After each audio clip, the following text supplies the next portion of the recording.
मुच्यते पूर्णस्य पूर्णमादाय पूर्णमेवावशिष्यते।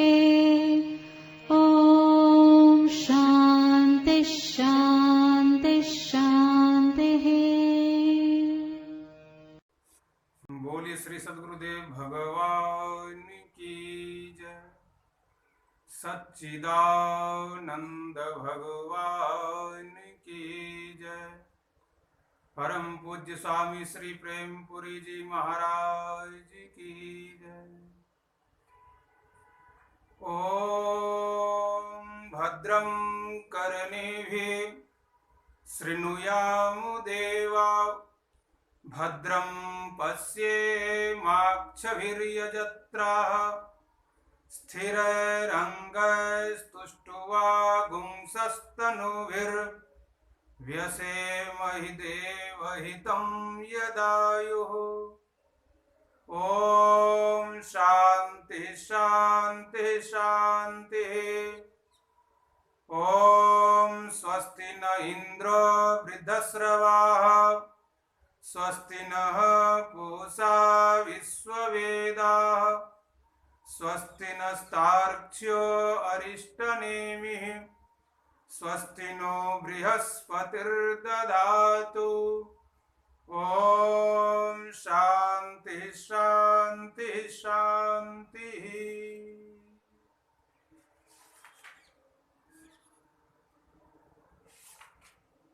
भगवान की असीम कृपा से हम सब प्रेमपुरी आश्रम मुंबई से नित्य प्रति स्वाध्याय सत्संग का लाभ ले रहे हैं। इस स्वाध्याय के क्रम में हम सब मांडुक्य उपनिषद के मांडुक्य कारिका के द्वितीय प्रकरण वैतथ्य प्रकरण के 32वें श्लोक के भाष्य पर हम सब विचार किए थे। यह बताया गया था इसमें कि यह जो शास्त्र प्रतिपादन करता है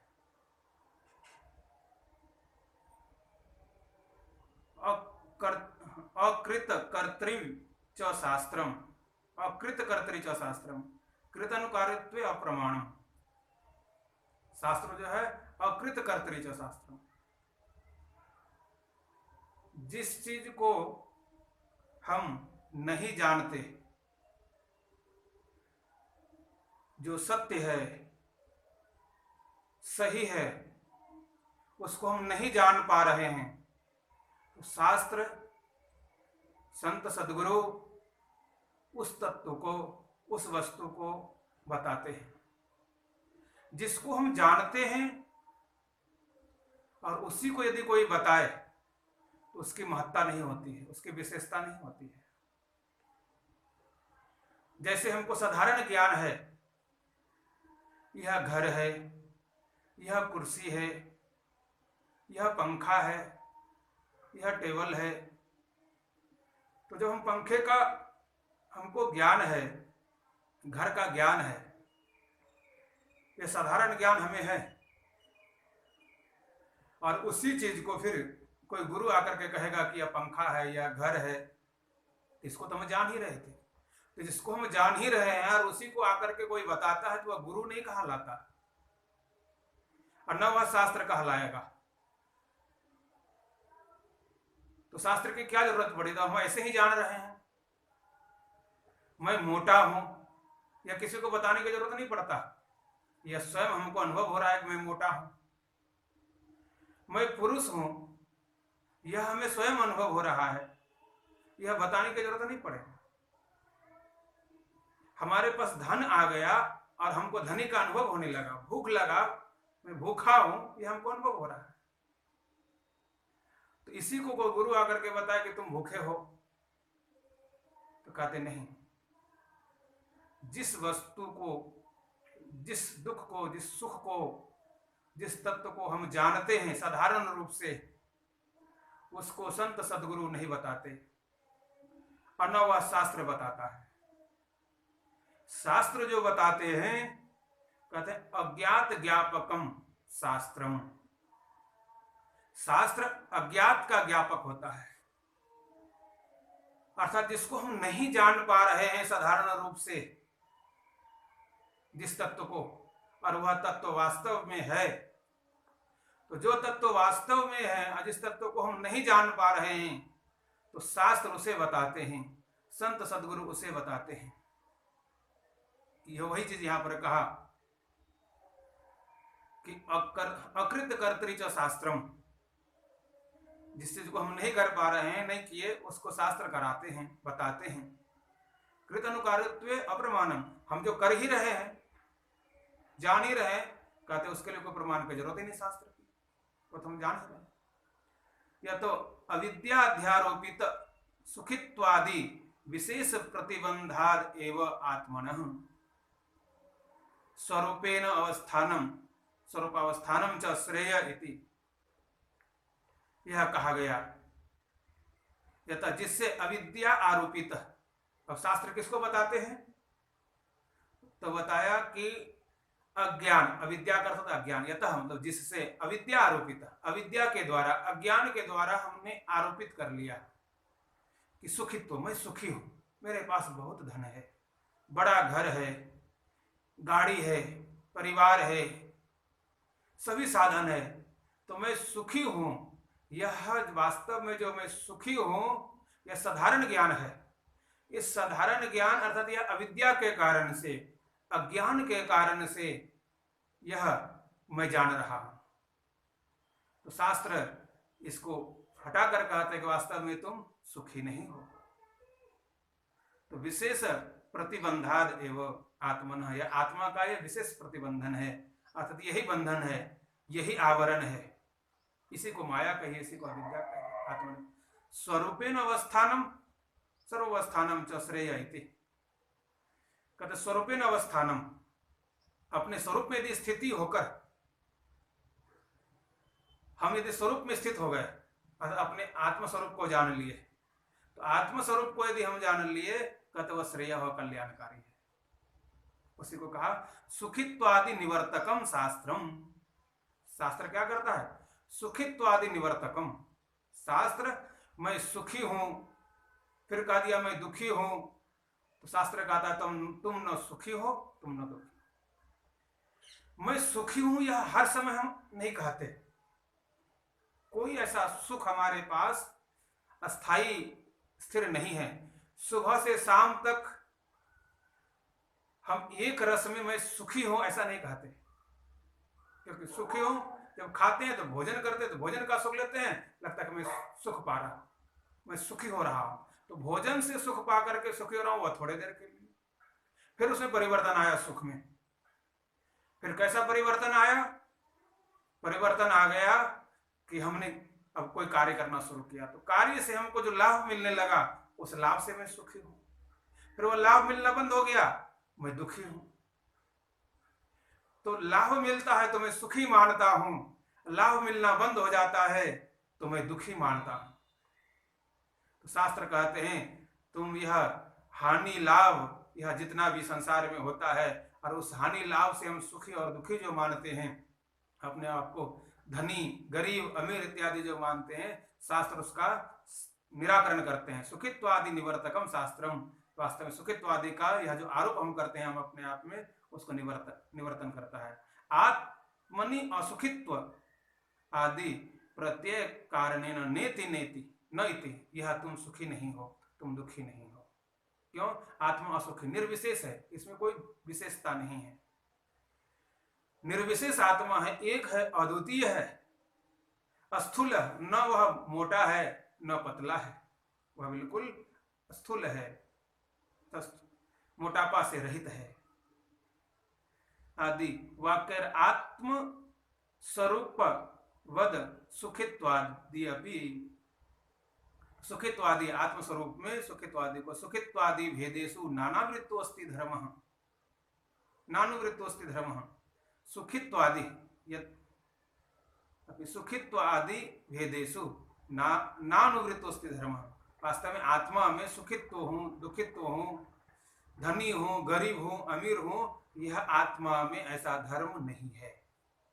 आत्मा निर्विशेष है, और आत्मा सुखी दुखी धनी गरीब अमीर ऐसे आत्मा नहीं। अतः अपना जो स्वरूप है वास्तव में वह एक रस है, अद्वितीय है। और यह जब कभी कभी हम अपने आप को कुछ मान लेते हैं, जब विशेषण लगा करके, यह वास्तव में आरोपित किया गया है अविद्या के कारण से, अज्ञान के कारण से। यदि अनुवृत्तः स्यात् न अध्यारोप्येत सुखित्वादि लक्षणों विशेषः। यदि अनुवृत्तः स्यात्, यदि अनुवृत्तः स्यात् न अध्यारोप्येत सुखित्वादि लक्षणों विशेषः। यदि अनुवृत्तः स्यात् मतलब अनुवृत्ति, अपने आप में सुखित्व आदि का हम ग्रहण नहीं करेंगे तो हम सही स्वरूप आत्मा को जानेंगे। और न अनुवृत्त मतलब अनुवृत्ति न अध्यारोप्यते रोप्यत, यह अध्यारोपित इसमें नहीं करना चाहिए आत्मा में सुखित्व आदि लक्षण को। आत्मा में सुखित्व आदि लक्षण को लगाना ही नहीं चाहिए, क्योंकि मैं कैसा हूं, मैं जैसा हूं वैसा ही हूं, पहले जैसा था वैसे अभी भी हूं। तो पहले मैं जैसा था वैसे अभी हूं, आगे भी वैसा रहूंगा। पर जब हम जग जाते हैं और जब कुछ करते हैं तो हमारे में विशेषण लगना शुरू हो जाता है, क्योंकि कुछ दृश्य दिखता है, जगत में कुछ संबंध दिखता है, कुछ साधन दिखता है, तो संबंध को देखकर, साधन को देखकर और अपना वह संबंधी सुखी दुखी और संबंधी में चाचा नाना दादा इत्यादि जो हम विशेषण लगाते हैं, कहते ना आरोपित, इसको आरोपित नहीं करना चाहिए, क्योंकि अपना स्वरूप जो है वह अपने से अलग है। विशेषण विशेषण बिल्कुल हमसे अलग है और मैं विशेषण से रहित हूं। दृश्य हमसे बिल्कुल अलग है और मैं उससे अलग हूं। इस तरह से मैं तो निर्विशेष हूं, मतलब वह आत्मा निर्विशेष है। यथा जैसे उष्णत्व विशेषावती अग्नो, अग्नि जो है उष्णवान है, उसमें शीतलता का वो आरोप करे तो अज्ञान के कारण से होगा। अग्नि वास्तव में शीतल नहीं होती, अग्नि कभी भी शीतल नहीं होती। उनका काम है दाहकत्व, दहन करना, जलाना। तो कभी कभी ऐसी होती है कि यदि अग्नि के पास चंद्रकांत मणि रख दिया जाए, मिलना तो दुर्लभ है पर कहा गया है कि चंद्रकांत मणि अग्नि के पास रख दिया जाता है तो अग्नि जलाती नहीं। तो चंद्रकांत मणि रखने के बाद अग्नि शीतल हो गई, अग्नि नहीं जलाने लगी, तो हम कहेंगे अग्नि शीतल है। तो यह वास्तव में ऐसी बात नहीं है। चंद्रकांत मणि के कारण से अग्नि में शीतलता का अनुभव हो रहा है, वास्तव में अग्नि शीतल नहीं है, अग्नि तो उष्ण है। इस तरह से चंद्रकांत मणि के कारण से शीतलता का अनुभव हो रहा है और हम शीतल उसको मानते हुआ तो विशेषण है। जैसे चंद्रकांत मणि हट जाएगा, शीतलता उसके समाप्त हो जाएगी, अपने स्वरूप में दहन करना वो प्रारंभ कर देगी अग्नि।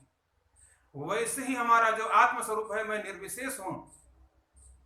तो यह जब विशेषण हम अपने आप में लगाते हैं, धन हमारे पास है तो मैं अपने आप को धनी मानता हूं, धन जैसे हमारा समाप्त हो जाता है तो धनी मैं नहीं रहा। पुत्र हमारा समाप्त होता है तो मैं पिता नहीं रहा, पिता हमारा समाप्त हो गया तो मैं पुत्र नहीं रहा, भाई हमारा समाप्त हो गया तो मैं भाई नहीं रहा। तो ये विशेषण रहने पर, विशेषण को लगाने से, संबंध को लगाने से एक हमारा संबंध बढ़ता है और उसको मैं वैसा ही मानने लगता। तो कहते हैं वास्तव में किसी वस्तु या व्यक्ति के संबंध से हमारे में एक आरोपित धर्म आ गया है, तो वास्तविकता हमारे में नहीं है। मैं तो निर्विशेष हूं, तस्मात् निर्विशेष एवं आत्मनि, निर्विशेष आत्मा में सुखित्वादयो विशेषः कल्पितः। जिस तरह से चंद्रकांत मणि रखने पर अग्नि के पास दाहकत्व शक्ति समाप्त हो जाता है, शीतलता हो जाती है, उसी तरह से चंद्रकांत मणि हटते ही धन करना लग जाता है। वैसे ही आत्मा निर्विशेष है और निर्विशेष आत्मा में सुखित्वादयो विशेषः कल्पितः, सुखित आदि की ये विशेषता कल्पना करते हैं। वास्तव में है आत्मा विषय सुख से सुखी नहीं हो सकता, यह सुख इसका है ही नहीं, यह सुख अलग है और यह सुख के साथ में दुख जुड़ा हुआ द्वंद्व है।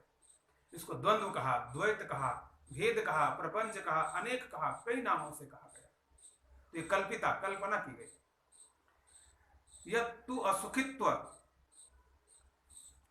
यत्तु असुखित्वादि शास्त्रम आत्मनस तत्सुखित्वादि विशेष निवृत्ति अर्थम एवं सिद्धम। यह तो असुखित्वादि शास्त्रम, शास्त्र ने क्या कहा, तुम सुखी नहीं हो। जब कभी कभी हम कहते मैं सुखी हूं, शास्त्र कहता तुम सुखी नहीं हो। हम कहते मैं धनी हूं, शास्त्र कहता है तुम धनी नहीं हो। तुम कहते मैं कहता हूं पिता हूं, शास्त्र कहता तुम पिता नहीं हो। मैं पुत्र हूं, शास्त्र कहता है पुत्र नहीं हो। तो यह जितनी भी धर्म है, यह शास्त्र कहता है यह सब तुम नहीं हो। यह तुम्हारे में विशेषण के कारण से, संबंध के कारण से या अज्ञान के कारण से आरोपित हुआ है। यह सिद्ध हो गया। सिद्धम तो निवर्तकत्वात्, शास्त्र सिद्ध हो गया निवर्तकत्वात्, अर्थात हमारे ऊपर जो अज्ञान लगा हुआ है, अज्ञान को मिटाना, निवर्तन करना, हटाना ही शास्त्र का काम है। सिद्धम तो शास्त्र सिद्धता, शास्त्र की सिद्धि कहां पर है, शास्त्र का उपयोग कहां है, अज्ञान से, अविद्या से जो हम अपने आप को मान रहे थे, शास्त्र उसको हटा दिया, उसमें शास्त्र की सिद्धि है। संत सद्गुरु का काम कहां है, संत और शास्त्र का काम है अज्ञान को हटाना, अविद्या को हटाना इत्यादि। आगम विदाम सूत्रम, यह आगम का यह सूत्र कहा गया है। इस तरह से पूर्व भाष्य में कहा, विचार किया। तो मूल रूप से इसका कहने का भाव यह है कि हमारा जो स्वरूप है वह निर्विशेष है, आत्म स्वरूप है। और इसमें कोई यदि विशेषण लगता है, यदि हमको कुछ अनुभव होता है, तो समझ लीजिए कि हम अलग से अपने आप में कुछ मान लिए हैं, कुछ देख लिए हैं तो हम अपने आप को मानने लग गए, या कुछ सुन लिए हैं तो हम अपने आप को मान लिए, या कुछ व्यवहार में इंद्रियों के माध्यम से, मन के माध्यम से, शरीर और विषयों के माध्यम से कुछ जान लिए हैं जो हम अपने आप को मान लिए। तो मन, इंद्रिय, शरीर और विषय के माध्यम से जो जाना जाता है, यह कल्पना करके, मन की कल्पना से, यह कल्पित विषय वस्तुओं के संबंध से हम अपने आप में आरोपित कर लेते हैं। और उसको शास्त्र और संत सद्गुरु उसको ज्ञान के माध्यम से कहता है कि वास्तव में तुम ये नहीं हो, तुम्हारा स्वरूप तो बिल्कुल शुद्ध स्वरूप है, तुम शुद्ध स्वरूप में स्थित हो जाओ, तुम्हारा यह स्वरूप नहीं है। क्योंकि तुम्हारा जो स्वरूप है वह पहले जैसे था वैसे तुम हो, आगे भी तुम वैसे ही रहोगे शुद्ध स्वरूप में। यह शुद्धता वास्तविकता है। हम कभी कभी कुछ अपने आप को मान लेते हैं। जैसे एक भागवत में प्रसंग आता है अभिज्ञात और पुरंजन का। अभिज्ञात और पुरंजन दोनों मित्र है। तो अभिज्ञात वह पुरंजन को कहता है कि पुरंजन चलो घूमने। तो घूमने के लिए नगर में निकलते हैं। नगर अच्छा लगता है तो पुरंजन कहता है कि 9 दरवाजा वाला यह सुंदर नगर, मैं यहीं रहना चाहता हूँ। तो पहले तो मना किया, पर फिर उसने कहा कि नहीं मैं यहीं रहूंगा। तो यह 9 दरवाजा वाला यह शरीर, सुंदर शरीर में यह पुरंजन रहने लगा। जब यह पुरंजन रहने लगा, अर्थात यह जीवात्मा ही पुरंजन है, जब यह रहने लगा तो रहते रहते इसमें ऐसा अनुभव होने लगा कि मैं यह शरीर वाला हूं, व्यक्ति हूं। फिर विवाह कर लिया, अर्थात बुद्धि से युक्त हो गए, पत्नी वाला हो गया, बच्चे वाले हो गए, सब कुछ हो गया, परिवार वाला हो गया। पर जब शरीर त्याग करने लगे तो पत्नी के मुंह में, पत्नी की आसक्ति के कारण से शरीर का त्याग किया। तो जिसके याद में शरीर का त्याग किया जाता है अज्ञान के कारण से, यदि हमने उसको मान लिया तो आसक्ति उसमें हो गई, उसका चिंतन कर फिर वैसा ही रूप बन गया। अब पुरुष के शरीर में थे, शरीर का त्याग किया, स्त्री के शरीर का चिंतन करके, पत्नी का चिंतन करके, तो स्त्री के रूप में पुनः जन्म लिया। एक मलध्वज राजा से पुनः वह स्त्री शादी किया। जो पुरुष था वह स्त्री हो गया, वह स्त्री एक राजा से शादी कर लिया। कुछ काल तक जीवन व्यतीत किया और उसके बाद अचानक राजा जब मर गया तो वह रानी रोने लगी और राजा के शरीर को ले जाकर के चिता पर लेटा दिया और वह विलाप करने लगेगा, मैं इसी के साथ में सती हो जाऊंगी, हाय मेरा यह जीवन चला गया, सब नष्ट हो गया, हमारे पति चले गए। उसी समय अभिज्ञात जो उनका मित्र था वह आकर के उपदेश दिया, हे मित्र तुम ये क्या कर रहा है, क्यों रो रहे हो? तो रानी कहती है कि मैं किसी को जीवन में मित्र नहीं बनाया तो कौन है, कहां से आया? कहता अरे तू मेरा पुराना मित्र है, एक रस में रहने वाला, फिर ये क्या? तुम अपने मन पर जोर लगाओ और देखो पीछे से, तो देखा कि मैं पहले पुरुष था, उसके पहले मैं वास्तव में शुद्ध स्वरूप में था। तो विशेष रूप से मैं पुरुष हो गया तो पुरुष हो गया, फिर और एक आरोपित चिंतन किया तो मैं स्त्री हो गया, रानी हो गया, और आज वह रानी की सत्ता को भी त्यागने के लिए हम तत्पर है और रो रहे हैं, दुखी हो रहे हैं। जब वो अविज्ञात ने ज्ञान कराया कि तुम आत्मस्वरूप हो, तुम शरीर वाले नहीं हो, न तुम पुरुष हो न तुम स्त्री हो न तुम किसी की रानी हो, तुम तो आत्मा हो, निर्विशेष हो, तो वह तुरंत ज्ञान किया और आत्मस्वरूप में स्थित हो गए और वह युक्त हो गए। तो वही हमारा भी है, हम भी अज्ञान से इस संसार में अपने आप को तरह तरह का नाम रूप के विशेषताओं से भरे पड़े रहते हैं, और उसी अज्ञान को शास्त्र और संत सद्गुरु से मिटाते हैं। अज्ञान के साधन से यह मिटाया जाता है। आगे के श्लोक का हम सब श्रवण करेंगे। श्लोक संख्या 33, द्वितीय प्रकरण वैतथ्य प्रकरण के 33 नंबर श्लोक। भाव रसद्भिरेवाय मद्वयेन च कल्पितः, भावा अप्यद्वयेनैव तस्मात् अद्वयता शिवा। भावैरसद्भिरेवाय मद्वयेन च कल्पितः, भावा अप्यद्वयेनैव तस्मात् अद्वयता शिवा। देखिए, भावर असद्भिर, असद्भिर भाव, असद भावर, असद भावनाओं से अर्थात अविद्या से, अज्ञान से, असत वस्तु, असत नाम, जिसकी सत्ता नहीं है, जिसका स्वरूप नहीं है, ऐसे नाम को, ऐसे रूप को हमने ले लिया, ग्रहण कर लिया। एवं अयम, अयम आत्मनि अद्वयन, अद्वयन च कल्पितः, आत्मा में ही अद्वैत रूप से कल्पित है।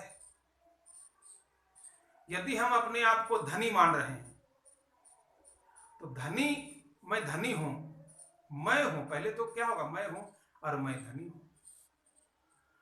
तो मैं में ही धनी मान लिया। तो धनी है यह जो विशेष है, यह कल्पना किसमें किया गया, अपने में आरोपित किया। इदम, इसमें आरोपित हो गया, अपने में। अहम, यहां पर अहम ले लीजिए, अहम, अहम मतलब मैं में, मैं हूं और मैं एक कल्पना किया, असद भाव, असद भावना, अज्ञान से, अविद्या से कि मैं धनी हूं। तो ये कल्पना किसमें हुई, कहते अपने में ही। अद्वैत न च कल्पित, अद्वैत में कल्पित है, अद्वैत से कल्पित है, क्योंकि उसका आधार क्या है, अद्वैत है। भावापि अद्वयन एवं, और यह जो असद भावना जो है वह वास्तव में क्या है, अद्वैत ही है। अर्थात जो भावना हो रही है उसको हम अद्वैत रूप से समझ, तस्मात् अद्वैता शिवा, अर्थात अद्वैता, तस्मात् उससे यह क्या सिद्ध हो गया, अद्वैत ही शिवा कल्याणकारी है। अद्वैत स्वयं स्वरूप है। मैं न रहूं तो धनी रहेगा कोई, मैं न रहूं तो सुखी कौन, मैं न रहूं तो पिता कौन, पुत्र कौन। तो मैं हूं तो मैं धनी हूं, मैं हूं तो मैं सुखी हूं, मैं हूं तो मैं मित्र हूं। तो पहले तो मैं हूं, तब मेरे में कुछ धनी, गुणी, रूपवान, धनवान, गुणवान इत्यादि हम अपने आप को मानते हैं, वृद्ध, युवा इत्यादि मैं हूं। पहले मैं, और मैं में ही सब कुछ यह आरोपित किया गया है, मैं ही है। उसी तरह से यह आत्मा ही है, अपना स्वरूप। तो आत्म स्वरूप में इस तरह से मेरे में मैं धनी, गुणी इत्यादि क्या कहते, वह सब जितनी भी कल्पना है वह अपने में, अहम में कल्पित है। अहम आत्मनि, आत्मा में कल्पित है, इसलिए आत्मा कल्याणकारी है। उस अद्वैत को स्वीकार करके जानो। यदि हम कोई विशेषण को जानते भी है, कोई विशेषता को जानते हैं, तो अपने स्वरूप को जानते हुए, अपने स्वरूप का अनुभव करते हुए उसका ज्ञान करें तो कल्याण ही कल्याण, अद्वैत ही कल्याणकारी है, अपने स्वरूप ही कल्याणकारी है। और अपने आप को भूल करके कोई करे, ऐसा तो संभव ही नहीं।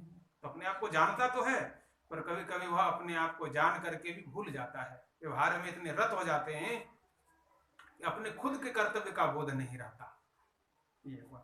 इसको हम भगवान भाष्यकार के माध्यम से भाष्य देखेंगे तो और उसको समझेंगे। अच्छा, इसका भाष्य रह गया क्या? तस्मात् नहीं हो गया। हाँ, पूर्व श्लोकार्थस्य हेतुमाह, पूर्व श्लोक को ही और सिद्ध करने के लिए, स्पष्ट करने के लिए आगे के श्लोक ये दिया गया है। कथा यथा रज्ज्वाम, रज्जु में, रस्सी में, असद भी, असद भावनाओं से, अविद्या से, अज्ञान से, भ्रम से क्या होता है? सर्प, अर्थात इदम सर्प।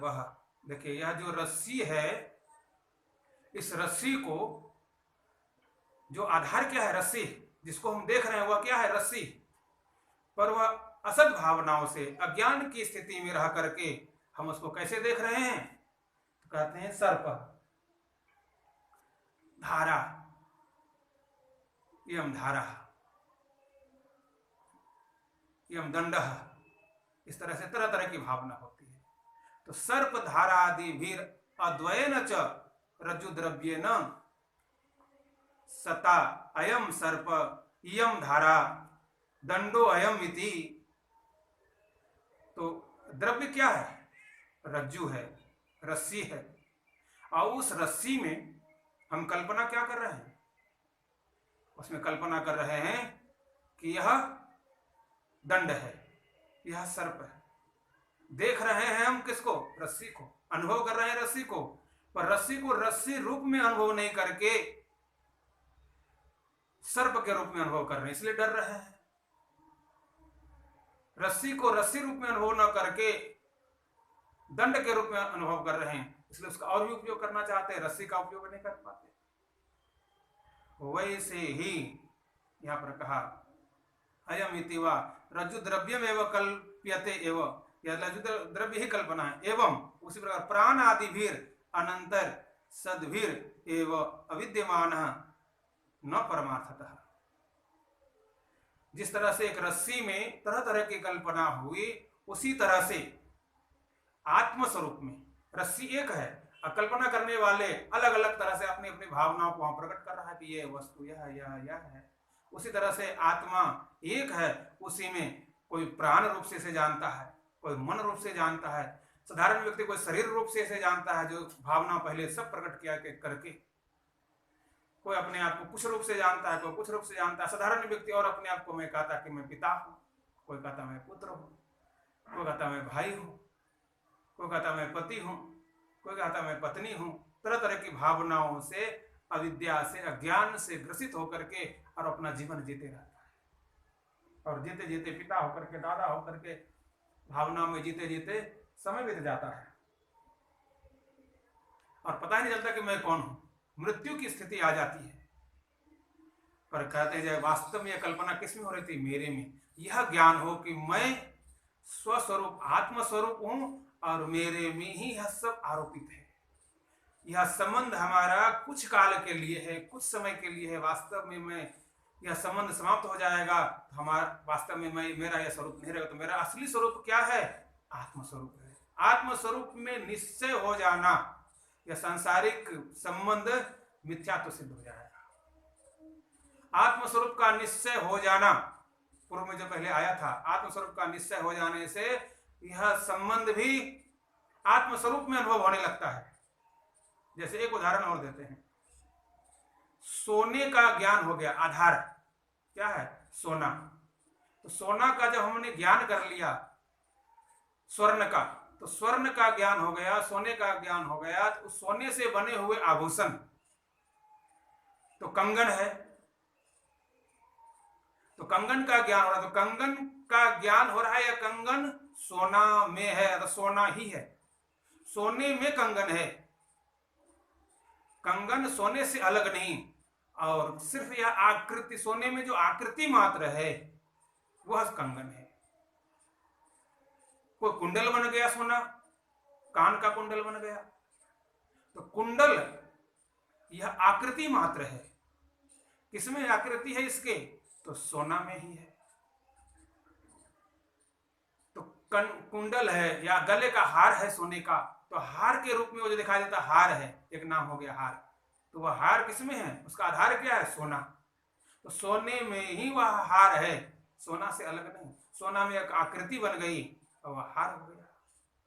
तो कुंडल हो या कंगन हो या गले का हार हो या सोने की अंगूठी हो, अंगूठी का रूप हो या कोई भी रूप हो, पर वह है क्या? सोना है। तो यह कंगन, कुंडल, हार, अंगूठी, यह सब जो नाम है, यह सब नाम अविद्या से, अज्ञान से आरोपित है। जब हम ज्ञान कर लेंगे आधार का, ज्ञान कर लेंगे कारण का, तो कारण का ज्ञान होते ही वह कार्य कारण में ही स्थित है, कारण से कार्य अलग नहीं। यह जितने भी संसार के नाम रूप है या जितने भी संबंधी है, यह सब किस में आरोपित हो जाएगा? कुंडल कंगन जिस तरह से सोना में है, उसी तरह से इस आत्मा में, जिस तरह से कुंडल सोने में है, कंगन सोने में है, हार सोने में है, अंगूठी सोने में है, वैसे ही प्राण आत्मा में है, मन आत्मा में है, शरीर आत्मा में है, बुद्धि आत्मा में है, इंद्रिय आत्मा में है, जगत आत्मा में है, जगत के दृश्य आत्मा में है। यह शरीर आत्मा में है, शरीर के संबंधी आत्मा में है। शरीर के संबंधी का संबंध हमने जो बना लिया, मैं जो मान रहा हूं, यह भी किसमें आरोपित कर रहे हैं? कहते हैं आत्मा में है। यह नाम जो हमने ले लिया, यह किसमें है? आत्मा में है।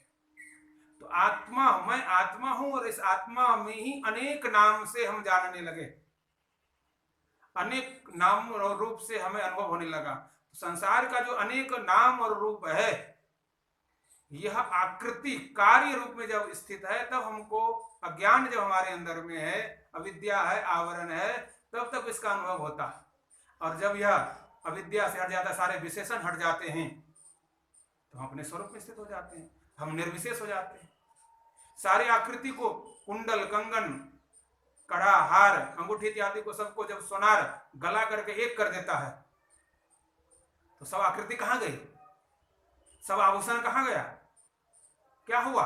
तो वास्तव में था नहीं, एक आकृति गढ़ा गया था। वह सोना था, जितना सोना था उतना सोना रह ही जाता है, और जैसा पहले सोना था वैसे अभी भी है। आकृति के समय में वो इतना ही सोना था, पर वो देखने का ढंग अलग था, पहनने का, व्यवहार करने का वहां पर ढंग अलग था, साधन अलग था, पर वह था स्वर्ण सोना ही। उसी तरह से अभी हम आत्मा को आकृति रूप में, आकार में, स्थूल रूप में, व्यवहार में, नाम रूप में, जगत रूप में, संसार में, शरीर के रूप में, शरीर के संबंधी के रूप में, शरीर का नाम, शरीर के अनेकों नाम, बाहर और अंदर की भावनाओं से हम जब एकत्रित हो जाते हैं, यह अनेक प्रकार के अज्ञान का एक आवरण है, अविद्या का। और इस अविद्या का स्थान या आधार कौन है? तो कहते हैं वह आत्मा है। अहम आत्मा इति, यह आत्मा में ही यह सब कल्पित है। इस तरह से ज्ञान हो जाएगा। स्वर्ण का ज्ञान हो गया सोनार को, या किसी भी व्यक्ति को सोने का जैसे ज्ञान हो गया है, वह समझ जाता है कि सब आकृति सोना में है। उसी तरह से जब आत्मा का ज्ञान हो जाएगा, तो सब जितने भी साधन है, जितने भी शरीर, मन इत्यादि है, सब आत्मा में ही है। इस तरह से हम जब विचार कर लेंगे तो निर्धारित हो जाएगा। उसी को यहाँ पर कहा, एवं प्राण आदि भीर अनंतर असद भीर एवं विद्यमान न परमार्थतः, वास्तव में यह परमार्थिक नहीं है, न ही अप्रचलित मनसी। साधारण एक मन को यहाँ पर बताया गया। मन जो है अप्रचलित, कश्चित भाव उपलक्षयितुम शक्यते केनचित्। मन में जब संकल्प विकल्प होता है, मन में जब संकल्प विकल्प होता है, तब तरह तरह के मन में एक नाम और रूप आता है। नाम आता है, नाम के साथ में रूप आता है, और उस नाम से हम नामी वाला अपना हो जाते हैं। तो यह मन जब निर्विशेष हो जाता है, कोई संकल्प विकल्प नहीं करता, तो कहते हैं वह, पहले भी बताया था, वह शुद्ध स्वरूप हो जाता है, उसमें कोई प्रचलन नहीं। न उसी तरह से आत्मन प्रचलनम अस्ति, आत्मा में कोई प्रचलन नहीं है। अर्थात आत्मा कैसा है? निर्विशेष है। तो प्रचलितस्य एव उपलभ्यमाना भावा न परमार्थतः संतः कल्पयितुं शक्यः। यह कहा गया प्रचलितस्य एव उपलभ्यमाना, जो हमको प्रचलित धर्म, संबंध, भाव, नाम रूप जो उपस्थित होता है, कहते न परमार्थतः संतः, यह परमार्थिक नहीं है, इसका परमार्थिक कल्पना, सत्य कल्पना नहीं। अर्थात मैं सदा सदा के लिए पिता रहूं, यह संभव नहीं। सदा मैं सुखी रहूं, व्यवहार में धनी रहूं, यह संभव नहीं। सदा मैं युवक रहूं, यह भी संभव नहीं। सदा मैं वृद्ध रहूं, यह भी संभव नहीं। सदा मैं पुत्र रहूं, यह भी संभव नहीं। सदा कोई ऐसा संसार का संबंध नहीं है कि मैं ऐसा रहूं, क्योंकि यह परिवर्तनशील हो रहा है, इसलिए यह परमार्थ नहीं है, वास्तविक नहीं है। यह विचार करके तो मैं वास्तविक क्या हूं? मैं हूं, इदम अंश हूं। इदम, यहां इदम से लेकर के संसार का यदि ज्ञान हो तो इदम अंश, और यदि स्वयं का यदि ज्ञान करते तो अहम अंश। अहम, तो अहम जैसे सुखी मान रहा था, तो अहम सुखी, तो सुखी मैंने अहम, या सुख संबंध, जब संबंध हो रहा है तो सुखी हूं, संबंध हट जाएगा तो अहम रह जाऊंगा। वास्तव में यह सुख हमको साधन से मिला, साधन हटते ही मैं सुखी नहीं, मैं असुखी, यह विशेष सुख से अलग हूं। इस तरह से अतो असद भी रेव प्राण आदि भावर अद्वयन च परमार्थ ता आत्मना रज्जुवत सर्व विकल्पास्पद भूतेन अयम स्वयं एव आत्मा कल्पितः। अतः असद्भीर एव, यह असद्भीर, अतः इसलिए असद्भीर एव, असद भावनाओं से, अज्ञान से, अविद्या से जो कल्पना हो रही है कि मैं प्राण हूं, मैं मन हूं, मैं शरीर वाला हूं, इस तरह से जो अनुभव होता है, तो कहते हैं अद्वयन च परमार्थ सत्ता आत्मना, यह जितनी भी कल्पना हो रहा है अहम में ही हो रहा है, मैं में हो रहा है। रज्जुवत, इस तरह से रज्जु में, रस्सी में सर्वकल विकल्पास्पद भूते अयम, जिस तरह से सभी कल्पना, किसी को जब भ्रम हुआ तो भ्रम का स्थान क्या है? रस्सी है। भ्रम का स्थान क्या है? रज्जु है। तो रज्जु है, रस्सी है, वह रस्सी एक है। कल्पना उसमें कुछ भी कर लो, सांप की कल्पना कर लो, क्या वह रस्सी सांप हो जाएगा? नहीं। तो सांप का भ्रम, सांप का रूप, सांप की आकृति, सांप का जो भय दिखा रहा था, किसमें दिखा रहा था? रस्सी में। जितनी भी कल्पना हुई, उसी तरह स्वयं एवं आत्मा कल्पित, उसी तरह से रस्सी में कल्पित हो रहा था सभी भ्रम। स्वर्ण में, सोने में सभी आभूषण कल्पित हो रहा है, जिस तरह से स्वर्ण में आभूषण कल्पित हो रहा है, जिस तरह से मिट्टी में मिट्टी के बर्तन कल्पित हो रहा है, सकोरा, कुल्हड़, घड़ा, मकान, दुकान, अनेक रूप, ये पेड़ पौधे भी, यह सब मिट्टी का एक अलग रूप में स्थित जो दिख रहा है, सब अनेक रूप यह मिट्टी का, मिट्टी स्वरूप ही है, मिट्टी में ही कल्पित है। स्वर्ण का आभूषण स्वर्ण में कल्पित है, मिट्टी का आकृति, मिट्टी का कार्य मिट्टी में कल्पित है, स्वर्ण का कार्य, स्वर्ण की आकृति, आभूषण स्वर्ण में कल्पित है, और सांप आदि भ्रम रस्सी में कल्पित है। उसी तरह से स्वयं एवं आत्मा कल्पित है। आत्मा में यह शरीर संसार की कल्पना है, अज्ञान से, मन की कल्पना है, कल्पित मात्र है, और यह अज्ञान से है, अविद्या से है। शास्त्र यही कहता है, संत सद्गुरु यही कहते हैं, ये कहा गया। तो कहते हैं सद एक स्वभावो अपि संस ते च प्राण आदि भावा अपि अद्वयेन एव सता आत्मन विकल्पिता। सद एक स्वरूप भावो अपि, सद आत्मा जो है वह एक स्वरूप में स्थित है। यदि कोई सोना, स्वर्ण आभूषण बन गया तो सोने में कोई परिवर्तन होता है क्या? कुंडल बन गया तो कोई परिवर्तन उसमें हुआ क्या? सोना यदि कंगन बन गया तो उसमें कोई परिवर्तन हुआ? वही सोना गले का हार बन गया तो उसमें कोई परिवर्तन हुआ? वही सोना यदि अंगूठी बन गया उसमें कोई परिवर्तन हुआ? कोई परिवर्तन नहीं, सिर्फ आकृति मात्र दिखता है।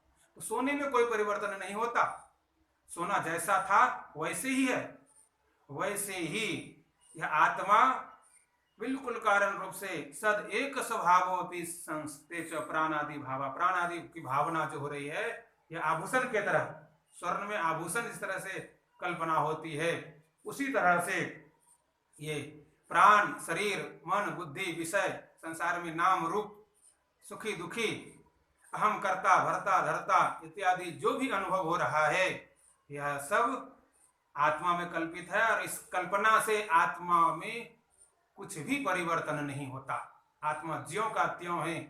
यह भावना जब तक है तब तक हम अपने आप को सुखी दुखी मानेंगे, धनी गरीब अमीर मानेंगे, अच्छा बुरा मानेंगे, और जैसे ये कल्पना रहित हो जाएंगे अपने स्वरूप में स्थित हो जाएंगे। ये कहा तो भाव स्वरूप, वास्तव में इसका आधार, इसका आकृति का आधार सब वह आत्मा है। यह कहा प्राणादि भावा अपि अद्वैन एव सत्ता आत्मना विकल्पिता, आत्मा में ही सबके सब कल्पित है। न ही निरास्पद काचित कल्पना उपलब्धते, और कहेंगे कि नहीं आत्मा से ये सब अलग है, आत्मा से प्राण अलग है, आत्मा से मन अलग है, आत्मा से शरीर अलग है, आत्मा से संसार अलग है। तो इस तरह से यदि हम शरीर और संसार को आत्मा से अलग मानेंगे तो कहते कि ऐसा नहीं हो सकता है। क्यों नहीं हो सकता है? यहां पर कहा निरास्पद अर्थात निराधार, बिना आधार के, बिना आधार की कहीं कोई कल्पना नहीं होती, बिना आधार की कोई कल्पना ही नहीं होती। तो इसका आधार क्या है? यह शरीर है, साधारण इसको शरीर को लीजिए, तो शरीर जो यह दिख रहा है तो वास्तव में ये शरीर की कल्पना जो हो रही है, मैं शरीर वाला हूं, इस नाम वाला हूं, एक पुरुष हूं या स्त्री हूं, यह जो अनुभव हो रहा है यह तो हर समय नहीं रहेगा। जन्म लिए हैं और एक दिन मृत्यु निश्चित है, तो जन्म लिए हैं, मृत्यु निश्चित है, तो यह शरीर का जो अनुभव हो रहा है, शरीर का जो सुख दुख हो रहा है जन्म से लेकर मृत्यु पर्यंत तक, और अंत में बुढ़ापे अवस्था की स्थिति हो जाती है। और यह देखा गया है कि शरीर को जब अग्नि में डालते हैं मृत्यु के समय मर जाता है तो जल करके राख हो जाते, शरीर की सत्ता पता ही नहीं चलता शरीर कहाँ है, कहाँ गया। तो शरीर की सत्ता समाप्त हो जाती है, अब शरीर वो नहीं रहा, तो नहीं रहा, इसका आधार क्या था? शरीर का आधार, अभी भी शरीर का आधार क्या है? शरीर जो टिका हुआ है ये निराधार नहीं है, इसका आधार क्या है?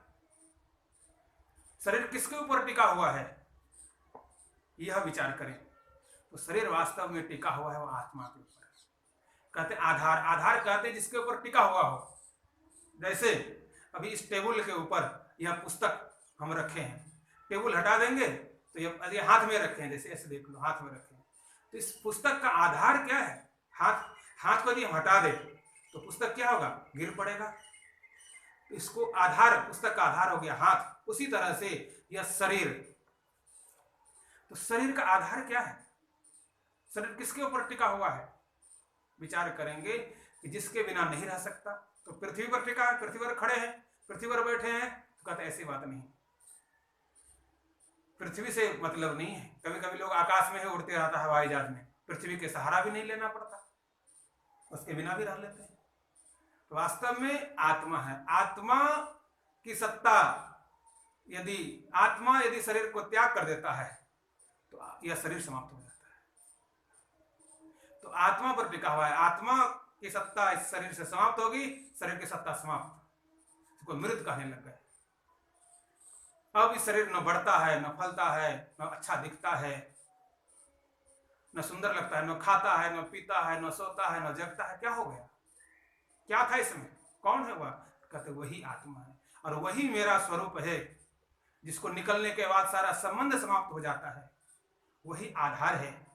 तो जिस तरह शरीर का आधार वही है, मन का भी आधार वही है, संसार का भी आधार वही है। जिस तरह शरीर एक दिन समाप्त हो जाता है वैसे संसार भी समाप्त हो जाता है, और उसका वास्तविक आधार वह आत्मा ही होता है। निराधार किसी की कल्पना नहीं होती। ये कहा न ही निरास्पदा काचित कल्पना उपलब्धते, संसार में कोई ऐसा वस्तु नहीं जो कि आधार के बिना हो, सबका आधार होता है। तो आधार क्या? सभी का आधार क्या है? वास्तव में आत्मा है, जिसके बिना हम नहीं रह सकते, जिसकी सत्ता नहीं रह सकती। आभूषण में जैसे कुंडल है, कुंडल किस पर टिका हुआ है? सोने में। सोना उसे निकाल दिया जाएगा, क्या कुंडल रहेगा?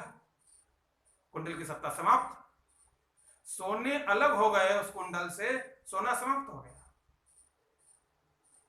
कंगन से सोना निकल गया, सोना कुंडल समाप्त हो गया, कंगन समाप्त हो गया। उसी तरह से शरीर से प्राण निकल, शरीर से आत्मा निकल गया, शरीर से आत्मा को निकाल दिया, शरीर से आत्मा की सत्ता समाप्त हो गई, शरीर समाप्त हो गया। तो शरीर वास्तव में यह काल्पनिक है, कुछ समय के लिए है, जिसको जन्म कहा गया और इसकी फिर मृत्यु निश्चित है। जिसका जन्म हुआ उसकी मृत्यु निश्चित है।